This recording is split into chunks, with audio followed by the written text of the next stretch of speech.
Right,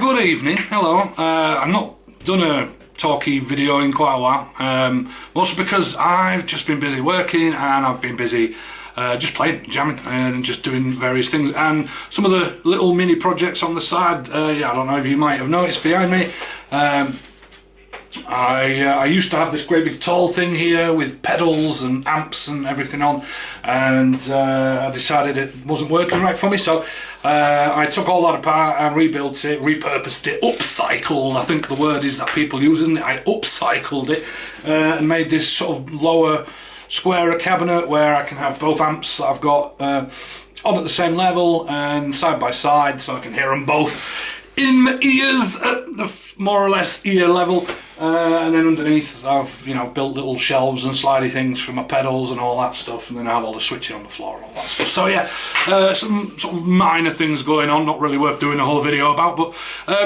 what I did want to have a little chat about today is Gibson guitars. And obviously if you've watched any of my recent videos you might have seen my acquisition of a brand spanking new 2020 Gibson Les Paul Standard, and very happy am I with it. And there's been quite a bit of stuff going on with Gibson recently, so I thought maybe I'll have a chit chat about it, maybe just chew the fat about it a little bit, and put out there maybe my reasons why I decided buying a brand new Gibson guitar at this time was the right choice for me.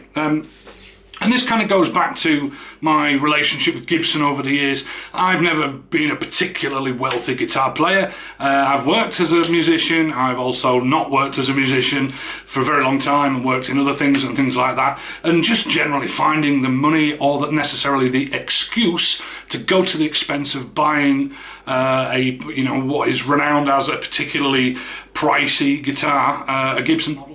They're all quite expensive for most people, and I could never really justify it over the years. And one of the reasons why for that was, one, I wasn't really playing to any professional standard, so I felt like I didn't really need that sort of standard of guitar. But at the same time, it was just a money thing. It's not, for me, for a long time, and this is the point of all this, right?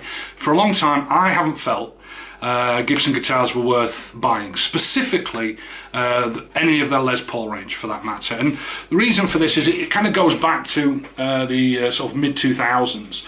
Back when I was playing professionally, I was very much a Fender guy, and as you can see, my two Fenders that I have hanging on the wall next to each other at the back there were my workhorses back then. Yes. They did the job for me brilliantly, the versatility of them and all that, great.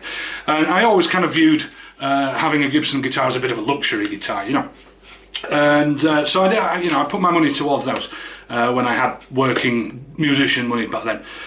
So Gibson's always kind of sat around on the periphery, and I've had Gibsons before. I have had odd ones here or there, but never a proper Les Paul, or specifically a Les Paul Standard. And so that's always kind of been an aspiration. But in the back of my mind, there's always been this thought that one day I will own a Gibson Les Paul Standard and enjoy it. But I'll be honest with you, back when I came out of playing professionally, didn't have the money for one at the time, and then since what I feel has kind of happened with Gibson is they kind of went down a rabbit hole, or rather up their own arseholes a little bit. Famously, they've had quite a lot of issues with build quality and some of the choices they've made in the way that they've produced their guitars over the last sort of 15-20 years have been somewhat questionable. And what do I mean by that specifically? Let me just adjust this, because I don't think you can see me. There we go. We're talking about specifically the Les Paul Standard here, and I think around about the mid-2000s, whoever was running the company at the time, I can't remember the name of them, but they started to make various decisions to alter the spec of the Standard. They introduced additional weight relief to their Les Paul Standards. They started cutting big holes on the inside of them and sucking wood out the middle and making them lighter and lighter, thinking that they were doing people a favour. Then they started to mess around with the electronics, and they started to introduce PCB mounted controls and all that sort of stuff. And then they introduced the famed robo tuners, which everybody thinks were a fucking idiotic idea. I'm sorry for swearing, but yeah, they were not particularly popular. And all those years that went by, I kept looking at these things, and there was just always something about them that just kind of scared me. And then they started introducing things like asymmetric neck profiles and contoured neck heels and things like that, and you know, locking jack sockets and just all sorts of things. And they were throwing this all onto the Standard, and then charging more and more money for them every year as well. And for me, I am a bit of a purist, I'll be honest with you, when it comes to certain things. Maybe not necessarily Strats with Floyd Roses and things like that, but certainly when I considered a Les Paul Standard, I always thought that they should be a certain way. As I watched Gibson over the years, they just seemed to go further and further away from this. You know, they had all their other ranges, the classics and all that, and of course there was always the custom shop. Well, forget about that, I was never going to have that sort of money. All this time I'd been watching what Gibson were doing, they were just putting me off more and more. And then, you know, there came that period where they were in real trouble. There were, you know, there'd been issues with build quality, and people had started to shy away from them, and they weren't really listening to the fans from, you know, the Gibson players that were talking on the forums online about, you know, all these innovations they'd been making with the guitars, and people were just shying away from them, and they got themselves into quite a lot of bother, and financially they were in hot water. And then they made a very astute decision to do away with the current management team and bring in some new management team. And this happened around mid-2019, I do believe, and they brought in the ex-CEO of Levi's Jeans, a guy called James J.C. Curley. And I'll be honest with you, that was the best move they've made in decades. You know, and don't get me wrong as well, he had been the CEO of Levi's, but this guy was very much a musician, very much a guitar player, and a fan of Gibson guitars specifically. And he just made some really good choices, really good decisions, and did what I felt got Gibson right back on the track with things. And so what that really came down to was making the Standard what it should be, which was original to how they made it at its best when it was back, you know, back in the 50s, back in the 60s, when the focus was just on making a playing great sounding guitar.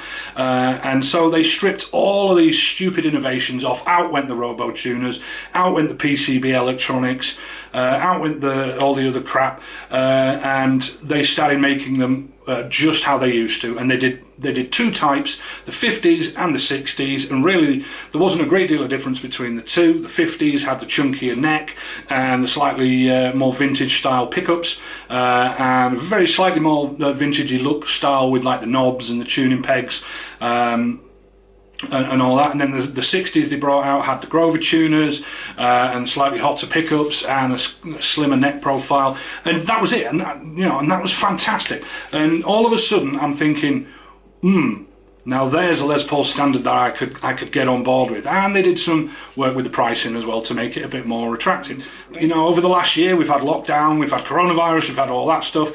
What I found myself doing was doing a lot of trading up, buying and selling lots of guitars. I've had a lot of gear come through the door in the last year or so. And my aim throughout it all really was to try and, you know, make a little bit here, make a little bit there, and get at some point sell it all off to get enough money together to buy a Gibson Les Paul Standard. And that plan was kind of happening anyway, and I had originally sort of had the idea that I wanted to get like an older, maybe early 2000s, late 90s model, because they were particularly good at the time. They were making them very well, but when it came down to it, I just thought there's something special, I think, about the new Les Paul Standard. The way they're making them now, the fact that they've just brought it back to how it should be, and I just felt like I wanted that new car experience, as they say, you know, get a brand new one straight out the box, get the whiff of the factory when you open the case,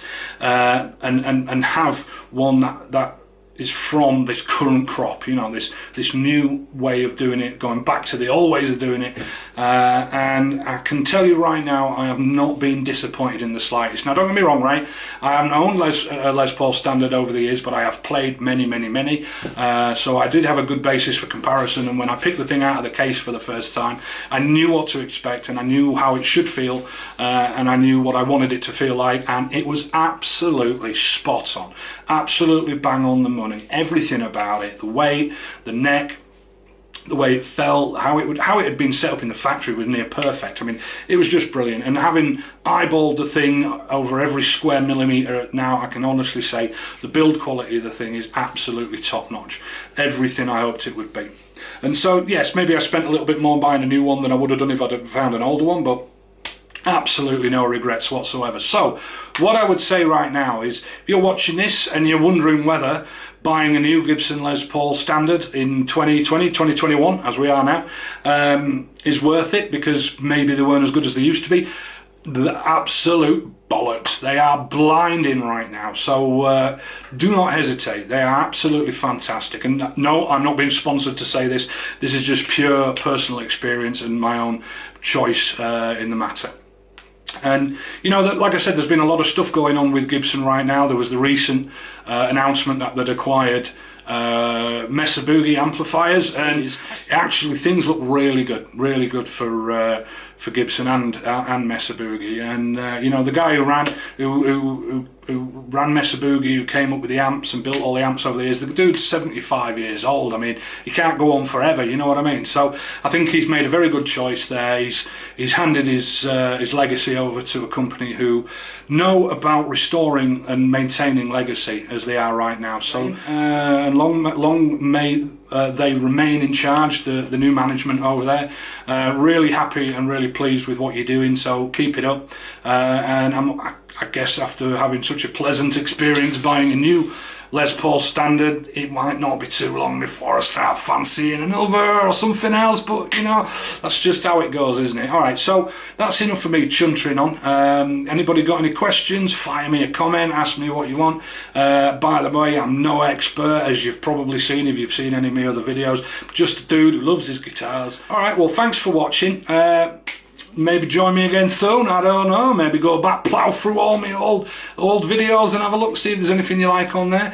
But yeah, peace out everybody, look after yourselves, and wear a mask and all that stuff, hands, face, space, as they say, and you know, be well and look after each other. Bye.